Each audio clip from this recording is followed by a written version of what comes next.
नमस्कार दोस्तों, स्वागत है आप सभी का पाथफाइंडर पर। पिछले 1-1.5 वर्ष से गोल्ड का जो दाम है वो बहुत ही तेजी से बढ़ रहा है और आई थिंक आज हमें उसका जो कारण है वो पता लग चुका है।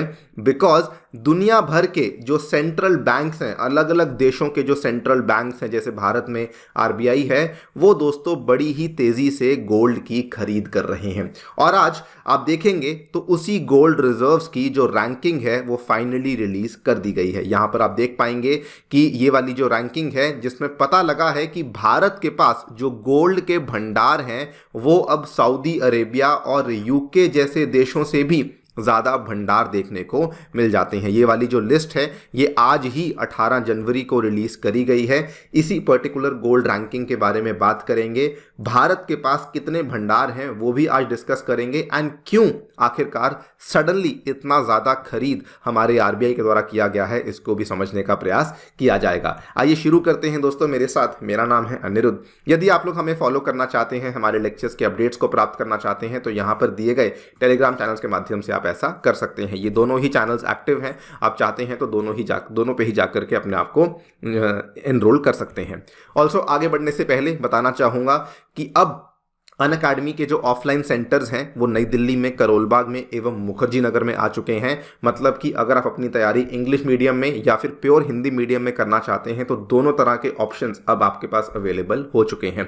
सो जो बच्चे जो कि अपनी तैयारी को शुरू करने वाले होंगे, अभी आपके कॉलेज का आखिरी सेमेस्टर चल रहा होगा, अभी आपके मन में डाउट्स होंगे कि कहाँ ज्वाइन करना है, कहाँ नहीं करना। सो आपको बता दूं कि ऑलरेडी बहुत सारे बच्चे ऐसे हैं जो कि अनअकैडमी सेंटर्स में अपने आप को एनरोल करवा चुके हैं। उनकी तैयारी सही ट्रैक पे चल रही है। अगर आप भी इंटरेस्टेड हैं तो अपने आप को इन कोर्सेज में एनरोल करवा सकते हैं, अगर आप लोग 2025 या फिर अगर आप लोग 2026 के लिए दोस्तों तैयारी कर रहे हैं। आप देख पाएंगे करोलबाग में सेंटर है, उसके बाद दिल्ली में मुखर्जी नगर में सेंटर है। यहां पर हिंदी माध्यम में कोर्सेज उपलब्ध करवाए जाएंगे और उत्तर प्रदेश में प्रयागराज के सिविल लाइंस में भी सेंटर आ चुका है, जहां पर कि यूपीएससी के अलावा हम लोग यूपीपीसीएस का भी फाउंडेशन प्रोग्राम अवेलेबल करवा रहे हैं। यदि आप किसी भी कोर्स में एनरोल करना चाहते हैं तो नीचे आपको डिस्क्रिप्शन में एक लिंक दिया हुआ है, एक शॉर्ट लिंक, बिटली लिंक है, जिसमें कि आपको इस कोर्स में एनरोल करने का पूरा प्रोसेस समझाया हुआ है एंड आपको अपनी डिटेल्स फिल आउट करनी है। हमारी टीम खुद से भी रीच आउट करेगी आपको उस प्रोसेस को और ज़्यादा सिंपल करने के लिए। आपको बताना चाहूँगा कि इसी लिंक पे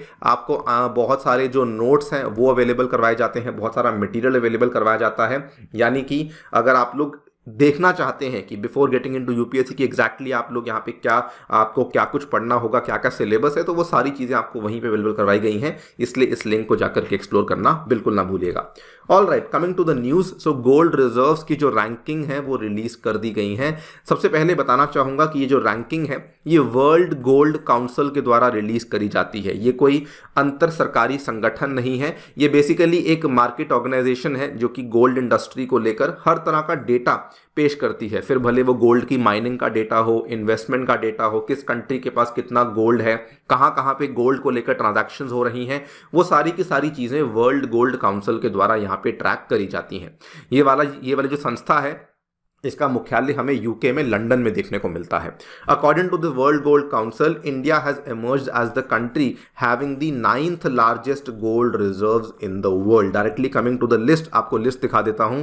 यहाँ पे नंबर 1 पे एज ऑब्वियस यूनाइटेड स्टेट्स आता है, जिसको कि यहाँ से नंबर 1 से हटाना नियरली इम्पॉसिबल है because it is way ahead then other countries. उसके बाद यूरोप की countries Germany, Italy, France, then Russia आता है, देन चाइना है, स्विट्जरलैंड भी यहाँ पे काफ़ी अच्छे गोल्ड रिजर्व्स रखता है। देन उसके बाद हमारी Asian country Japan and then हमारा प्यारा भारत आपको नंबर 9 पे देखने को मिल जाता है। इंपॉर्टेंट टू नोट, अगर आप ध्यान से देखेंगे, सऊदी अरेबिया जैसा देश, उसके पास केवल यहाँ पे 323 टन गोल्ड अवेलेबल है एंड इवन जो आपका यूके का देश है उसके पास भी केवल 310 टन गोल्ड ही अवेलेबल है। ये इंडिया के केस में अगर आप देखें तो ऑलमोस्ट 800 टन से भी ज़्यादा का गोल्ड देखने को मिल जाता है। ये वाले जो आंकड़े यहाँ पे लिखे हुए हैं ये इन्हीं पर्टिकुलर गोल्ड की जो वैल्यू है मिलियन डॉलर्स में वो बताई गई है। ये हमारे लिए इंपॉर्टेंट नहीं है, लेकिन टन्स आपके लिए इंपॉर्टेंट है कि इंडिया के पास 800 टन का गोल्ड है और बाकी जो देश हैं उनकी भी आप यहाँ पे नंबर्स देख पाएंगे। रशिया की बात करें तो रशिया के पास जो गोल्ड है वो एक्चुअल में इससे थोड़ा ज़्यादा है, लेकिन रशिया का बहुत सारा जो गोल्ड है वो असल में स्टक हो रखा है विद दी वेस्टर्न कंट्रीज जब से रशिया यूक्रेन की ये प्रॉब्लम चल रही है। रशिया कोशिश भी कर रहा है उनसे वापस लेने का, लेकिन उस चीज़ को लेकर अभी तक कोई प्रॉपर डेवलपमेंट सामने नहीं आई है।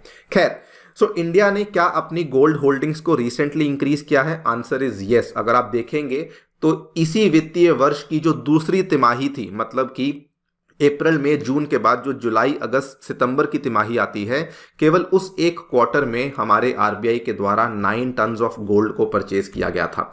यहां पर आप देख पाएंगे इसको लेकर, बल्कि मैंने वीडियो भी बनाई थी, आप इसको जाकर के रेफर कर सकते हैं। और ये पहले भी इंडिया एक बार कर चुका है, उसके पहले भी हमने 10 टन गोल्ड एक ही तिमाही के अंदर परचेज किया था। और ये पिछले 6 साल से हम लोग लगातार अपनी गोल्ड होल्डिंग्स को बढ़ाते आ रहे हैं, जिसमें कि केवल पिछले 6 सालों में हमने ऑलमोस्ट 248.9 टन गोल्ड को परचेज किया है। सो आप देख लीजिए कि टोटल हमारे पास 800 टन है, जिसमें से लगभग 250 टन हमने केवल पिछले 6 सालों में ही परचेज किया है। सडनली इतना ज्यादा हमें गोल्ड का जो परचेज है वो देखने को मिला है। इतना ही नहीं, बल्कि हमारे फॉरेक्स रिजर्व्स में गोल्ड का जो परसेंटेज है वो भी काफ़ी बढ़ चुका है। बताना चाहूँगा कि किसी भी कंट्री के जो फॉरेक्स रिजर्व्स होते हैं उसमें आपको 4 कंपोनेंट्स देखने को मिलते हैं। एक होती हैं करेंसीज, जिसमें कि डॉलर है, यूरो है, पाउंड है। नंबर 2 पे आता है गोल्ड, नंबर 3 पे आती है IMF की special drawing rights, and number 4 पे आता है reserve position with the IMF। So gold का जो परसेंटेज है वो सडनली बढ़ चुका है, ये भी यहाँ पर हमें देखने को मिला है। ऑब्वियसली मैक्सिमम परसेंटेज अभी भी करेंसीज का ही रखा गया है, लेकिन गोल्ड में हमें एक बड़ा अपटिक देखने को मिला है। यहां पे ऐड ऑन करना चाहूंगा कि केवल भारत ही ऐसा नहीं कर रहा, इवन हमारा पड़ोसी देश चाइना भी ऐसा कर रहा है, जिसने कि इंडिया ने तो केवल 9 टन गोल्ड परचेज किया था क्वार्टर 2 में, लेकिन चाइना के द्वारा 78 टन गोल्ड को परचेज किया गया था, और वो भी तेजी से अपने गोल्ड रिजर्व्स को बढ़ा रहा है। सिमिलरली पोलैंड और टर्की के द्वारा भी सडनली गोल्ड की परचेज को बढ़ाया गया है। इसका भी आप यहाँ पे अगेन देख पाएंगे, पोलैंड भी लिस्ट में नंबर 15 पे आता है और टर्की भी लिस्ट में नंबर 11 पर हमें देखने को मिल रहा है। ऑब्वियस क्वेश्चन यही आता है कि आखिरकार गोल्ड के इतने ज़्यादा रिजर्व्स क्यों परचेज किए जा रहे हैं? इसके पीछे मल्टीपल कारण हैं। हम सभी जानते हैं आज से 200-250 साल पहले तो गोल्ड की वैल्यू बहुत ज़्यादा मानी जाती थी, बिकॉज अलग अलग जो देश थे वो अपनी करेंसी की जो वैल्यू थी उसको गोल्ड के साथ मैपिंग करते थे। इनफैक्ट गोल्ड की इतनी वैल्यू थी कि आप जो है उस टाइम पे करेंसी की जगह गोल्ड से भी लेन देन कर सकते थे। आज भी कर सकते हैं, लेकिन उस टाइम पे बहुत ज़्यादा आसानी से कर सकते थे। आज लेकिन सडनली गोल्ड के रिजर्व्स इतने ज़्यादा इसलिए बढ़ाए जा रहे हैं बिकॉज हर कंट्री का ये मानना है कि इकोनॉमिक अनसर्टिनिटी बहुत बढ़ चुकी है। आप देख सकते हैं, भले वो साउथ अमेरिका हो, भले वेस्ट एशिया हो, भले रशिया यूक्रेन हो, अब तो बल्कि ईरान पाकिस्तान में भी दिक्कतें चल रही हैं। सो इकोनॉमिक अनसर्टिनिटीज़ के चलते, जियोपॉलिटिकल अनसर्टिनिटीज़ के चलते दुनिया भर के जो देश हैं वो गोल्ड को बढ़ा रहे हैं। इवन अमेरिका भी गोल्ड की परचेज को बढ़ा रहा है। ऑब्वियसली स्टेबिलिटी ऑफर करता है। इंडिया के घरों में हम सभी को मालूम है कि हर किसी के पास, हर कोई जब भी थोड़ी सेविंग लेता है तो थोड़ा बहुत गोल्ड इकट्ठा करने की कोशिश करता है, तो स्टेबिलिटी ऑफर करता है। It is always seen as a reliable and stable source of value. और अगर आप देखें, इसीलिए 2023 की बिगिनिंग में भी आपने देखा कि तब से लेकर अभी तक गोल्ड की जो वैल्यू है वो 10 से 11% की हमें उछाल देखने को मिला है। And most importantly asset diversification में भी हेल्प करता है। सारा पैसा एक जगह पे डालना सेंस नहीं बनाता, इसीलिए गोल्ड का इस्तेमाल किया जा रहा है कि गोल्ड में भी कुछ पैसा अगर रखा जाएगा तो डाइवर्सिफिकेशन हो जाएगी। एंड ऑब्वियसली इन्फ्लेशन के अगेंस्ट भी एक अच्छा हेज की तरह एक्ट करता है। इन्फ्लेशन जो कि 6, 6.5, 7% पे चल रही है, लेकिन गोल्ड की जो बढ़त है वो 10-11% हो रही है। सो ऑब्वियसली ये भी एक बड़ा इंपॉर्टेंट फैक्टर बन जाता है। मोस्ट इंपॉर्टेंट फैक्टर क्या बनता है? यूएस डॉलर जब नीचे आता है तब गोल्ड ऊपर जाता है, और अब उम्मीद है कि यूएस डॉलर जो है वो नीचे आने वाला है, बिकॉज पिछले महीने यूएसए का जो सेंट्रल बैंक है उन्होंने ये कहा है कि जो रेट कट्स हैं वो देखने को मिलने वाले हैं। जैसे ही रेट कट्स होंगे दोस्तों, इमीडिएटली अगर आप देखेंगे तो यूएस डॉलर का जो इंडेक्स है वो नीचे आएगा, यूएस डॉलर की वैल्यू नीचे आएगी।